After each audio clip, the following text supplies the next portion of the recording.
बहुत समय पहले एक घने जंगल में एक शक्तिशाली शेर रहता था। उसका नाम था वीर। वीर अपने क्षेत्र का राजा था। सभी जानवर उससे डरते थे और उसकी ताकत का लोहा मानते थे। लेकिन समय के साथ वीर बूढ़ा होता जा रहा था। उसकी ताकत पहले जैसी नहीं रही और वह शिकार करने में भी कमजोर हो गया। एक दिन वीर शिकार की तलाश में निकला, लेकिन घंटों भटकने के बाद भी उसे कुछ नहीं मिला। वह थका हुआ और भूखा था। तभी उसकी नजर एक झाड़ी के पीछे छुपे एक बूढ़े शिकारी पर पड़ी, जो लकड़ी काट रहा था।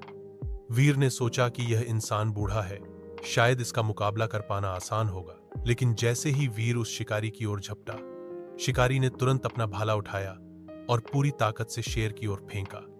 भाला शेर की टांग में लग गया और वह दर्द से चिल्लाता हुआ पीछे हट गया। शिकारी ने कहा, बेटा, जंगल में बूढ़ा होना कमजोरी नहीं, अनुभव की निशानी है। शेर को बहुत शर्मिंदगी महसूस हुई। उसे एहसास हुआ कि उसने बूढ़े इंसान को कमजोर समझकर बड़ी भूल की।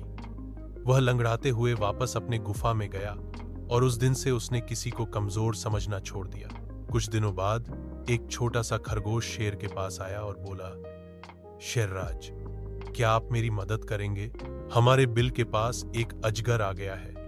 शेर ने सोचा कि अब मैं बूढ़ा हूं, लेकिन अभी भी मेरी गरज और अनुभव बाकी है। वह खरगोश के साथ गया और जोर से दहाड़ मारी।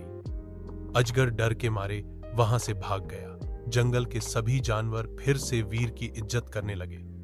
उन्हें समझ आया कि बूढ़ा होने का मतलब कमजोर होना नहीं है, बल्कि उसमें अनुभव और बुद्धि की शक्ति होती है।